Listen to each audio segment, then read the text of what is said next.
ओम श्री हनुमते नमः। नमस्कार। आज मैं फिर आपके सम्मुख हूँ। श्री हनुमान चालीसा एवं भक्ति यात्रा के बाद एक नए विषय को लेकर आया हूँ। मैंने सोचा नहीं था कि मेरी आपके साथ संवाद की यात्रा इतनी लंबी चलेगी। सब आपकी कृपा का फल है। आपने अपनी प्रतिक्रियाओं से न सिर्फ मेरा मान बढ़ाया बल्कि मुझे नवजीवन भी दिया है। मुझे नहीं मालूम कि आपकी असीम अनुकंपा मुझ पर क्यों है। आप मुझे क्यों सुनना चाहते हैं? मेरी किन बातों पर आप रीझ जाते हैं? मेरी अयोग्यताओं को जानबूझकर आप क्यों भुला देते हैं? तो इन प्रश्नों का जवाब मुझे नहीं मालूम। बस आपकी कृपा यूं ही बनी रहे, ईश्वर से मेरी यही प्रार्थना है। मेरी प्रार्थना मेरे इष्ट देव श्री सेनापति वनकटी हनुमान दरबार से है, श्री गुरु चरणों से है कि मुझ में इतनी शक्ति दें कि मैं आपको निराश न कर सकूं। आप लोग को मालूम है कि भक्ति यात्रा के आखिरी अंक में मैंने आपसे कुछ सुझाव मांगे थे और आपने जिस उदारता से मेरी झोली भर दी, अब मुझे कम से कम 1 वर्ष तक संवाद के लिए विषय खोजने की जरूरत नहीं है। तो उन्हीं प्राप्त सुझावों में से एक विषय जो मुझे प्रासंगिक भी लगा, मैंने इस बार की कथा यात्रा के लिए चुना है। उम्मीद है आप इसे पसंद करेंगे, इससे प्रेरित होंगे और इस यात्रा से आपका जीवन मंगलमय होगा। तो आपकी आज्ञा लेकर मैं इस यात्रा को शुरू करता हूं। इसको मैंने नाम दिया है मातृ परिक्रमा। मातृ शक्तियों की हम आराधना करेंगे, उनकी परिक्रमा करेंगे, उनकी हम पर की गई अनवरत कृपाओं का गुणगान करेंगे और इसी क्रम में अपनी शरीर धारिणी माता का वंदन भी करेंगे। आज हम सभी जहां जिस जगह पर हैं, अपनी माताओं के आशीर्वाद से हैं। हमारा अस्तित्व, हमारी चेतना उस देवी का प्रसाद है।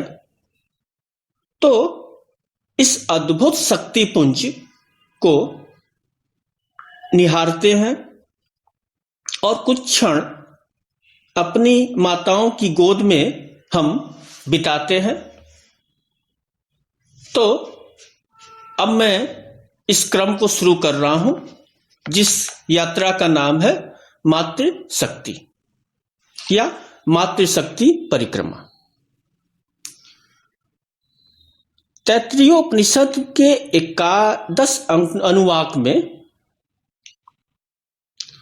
वेद ऋषि अपने शिष्य को एक बड़ा प्यारा सूत्र देता है,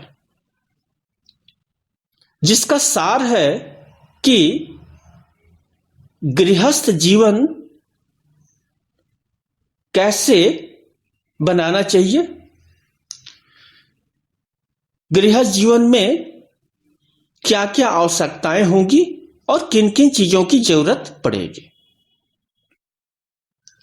शिष्य ब्रह्मचर्य जीवन समाप्त कर गुरुकुल से विदा लेने के लिए तैयार है।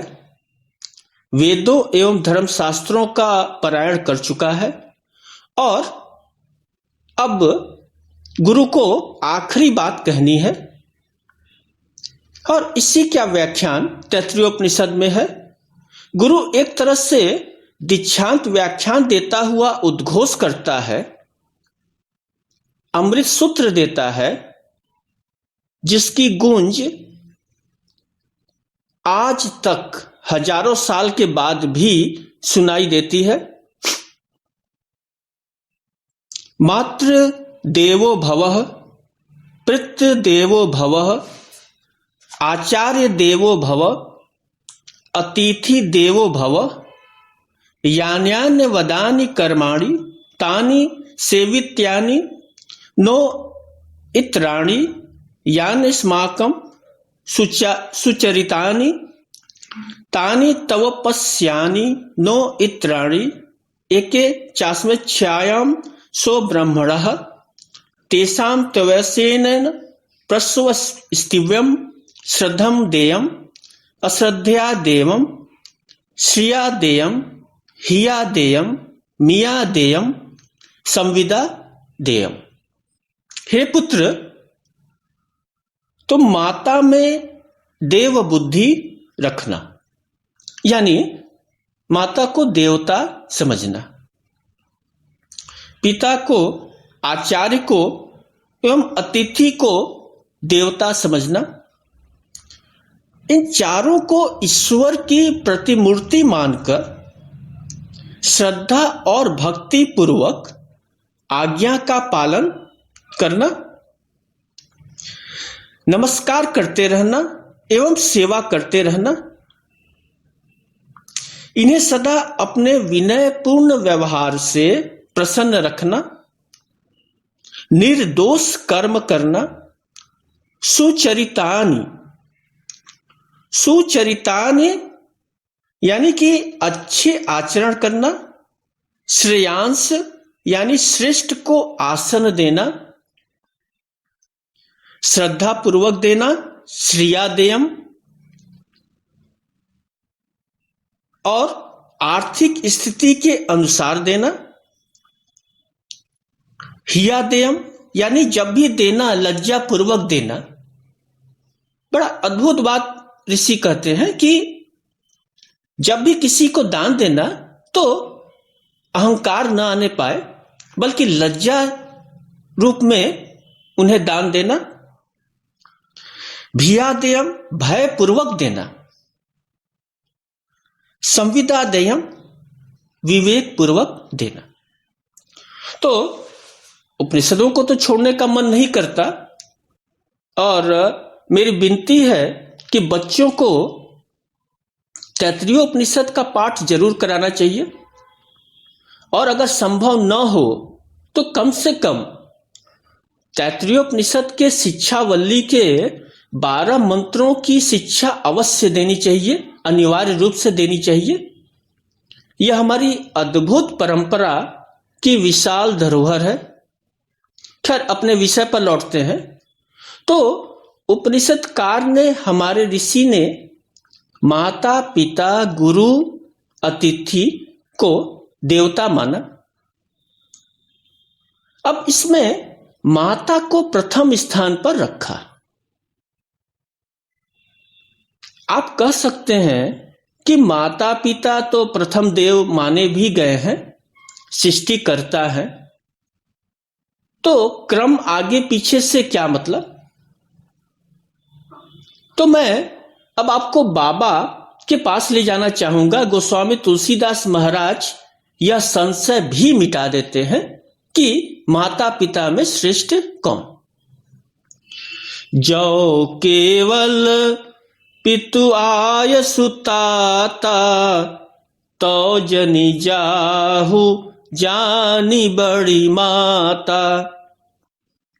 जो पितु मातु कहु बन जाना तो कानन सत अवध समाना।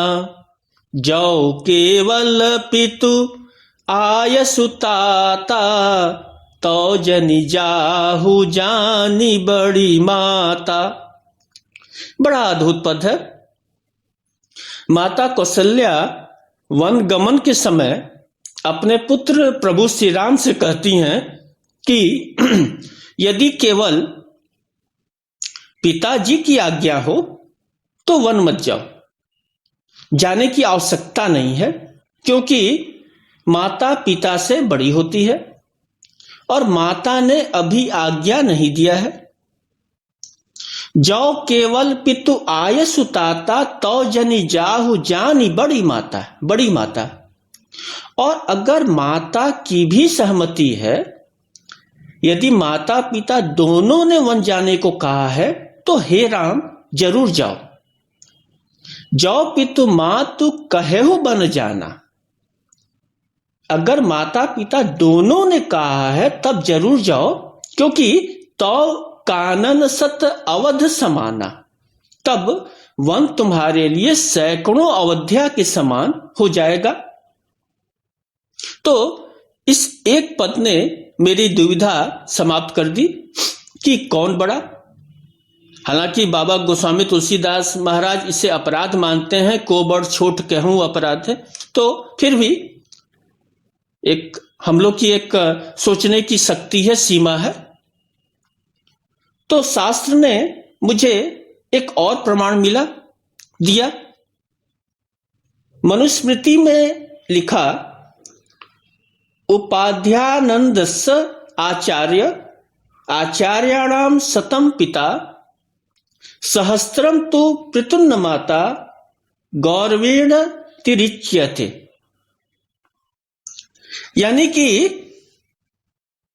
ऋषि का कहना है कि 10 अध्यापकों की अपेक्षा आचार्य और 100 आचार्यों की अपेक्षा पिता और सहस्त्र पिता की अपेक्षा माता का गौरव अधिक होता है। यानी कि माता का गौरव पिता से 1000 गुना अधिक एवं शिक्षकों से लाख गुना से भी अधिक होता है। और इसीलिए माता को निर्विवाद रूप से प्रथम देव है। और वैसे भी देखें तो सभी सभ्यताओं में, पाश्चात्य सभ्यताओं में भी माता का स्थान सर्वोपरि रखा गया है। माता को हम प्रथम गुरु भी कहते हैं। शास्त्रों ने शिक्षकों का 3 स्वरूप माना है, 3 भूमिका मानी है। शिक्षक रक्षक होता है, शिक्षक दर्शक होता है और शिक्षक समीक्षक होता है। माता इन तीनों स्वरूप की रक्षा करती है। गर्भ काल से शैशव काल तक रक्षक होती है, फिर युवा अवस्था होने पर दर्शक हो जाती है। नित नयो नयो लागत ज्यो ज्यो निहारिये। अब देखिए, हम लोग की तरफ शादी के समय एक विधि अपनाई जाती है। जब दूल्हा शादी के लिए सस्ता है तो उसका मुकुट, जिसे बोलचाल में मोर कहते हैं, पहले माता अपने सिर पर धारण करती है, बलैया लेती है, उसे सुदर्शनीय बनाती है, नजर उतारती है, फिर दूल्हे के सिर पर रखा जाता है। कर्मकांड की यह परंपरा निश्चित रूप से सैकड़ों साल से चली आ रही है।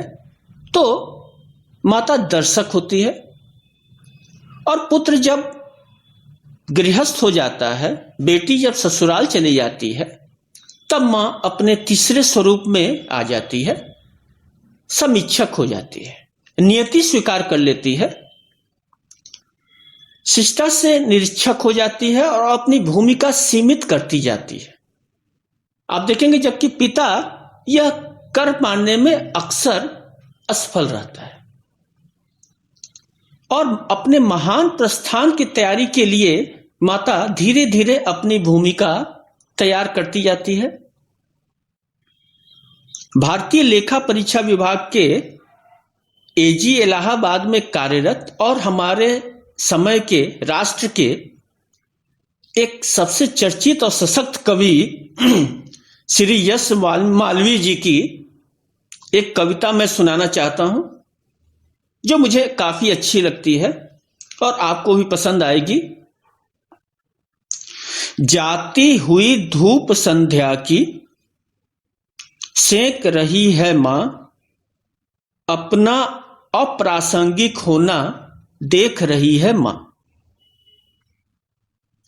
जाती हुई धूप संध्या की सेंक रही है माँ, अपना अप्रासंगिक होना देख रही है माँ। भरा हुआ घर है नाती पोतों से बच्चों से, अनबोला बहुओं के बोले बंद खिड़कियों से। दिन भर पकी उम्र के घुटने टेक रही है माँ, अपना अप्रासंगिक होना देख रही है माँ।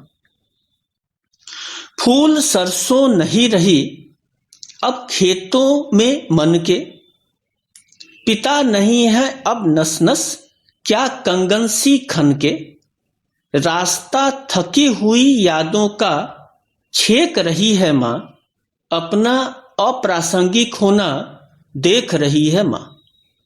बुझी बुझी आंखों ने पर्वत से दिन काटे हैं, बुझी बुझी आंखों ने पर्वत से दिन काटे हैं। कपड़े नहीं अलगनीपन फैले सन्नाटे हैं, इधर उधर उड़ती सी नजरें फेंक रही है माँ, अपना अप्रासंगिक होना देख रही है माँ। तो कविता एक विशेष आशय से संबंधित है जिसकी चर्चा हम फिर से और अवश्य करेंगे। तो आज सिर्फ विषय महत्ता पर केंद्रित होते हैं। तो मां को प्रथम देव माना गया, प्रथम गुरु माना गया, मां को ईश्वर का प्रतिरूप भी कहा गया।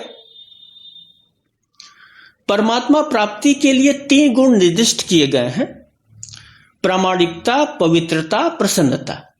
अब माता से बड़ा प्रामाणिक कौन होगा? हमारी चेतना का वह मूलाधार है, हमारी पहचान ही माता होती है। गुरुकुल में प्रवेश के समय पहले माता का नाम बताना होता था।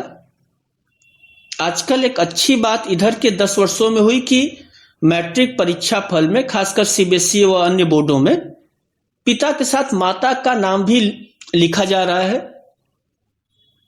इसे मैं अच्छी शुरुआत नहीं कहना चाहता, मैं इसे भूल सुधार मानता हूं।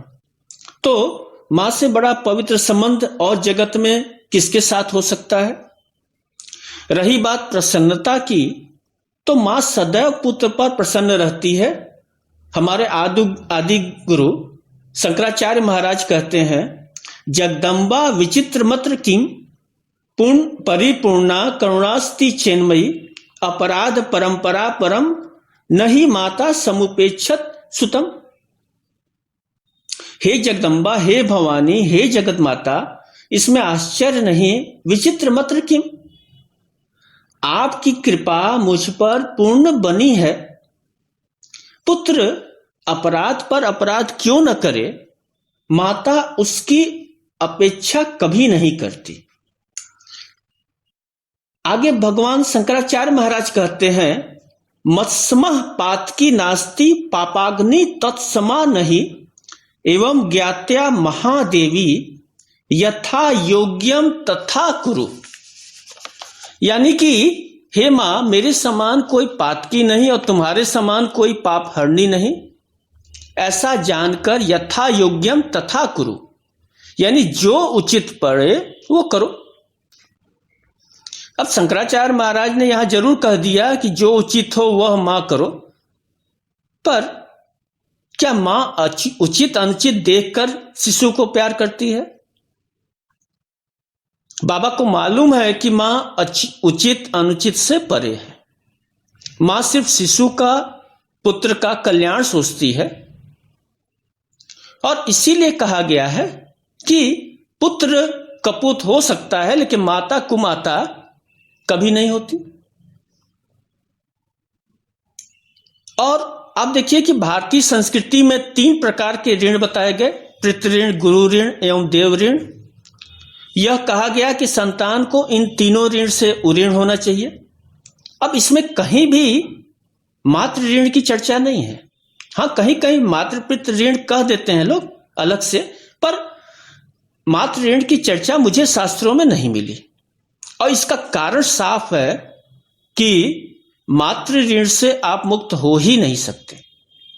हमारे देवता नहीं हो पाए, अब क्या कृष्ण माता यशोदा का ऋण उतार पाए? तो इस बार इन्हीं सब बातों को केंद्र में रखकर सदग्रंथ श्री रामचरितमानस का आधार लेकर एवं अन्य शास्त्रों का पारायण कर हम मातृशक्तियों की परिक्रमा करेंगे।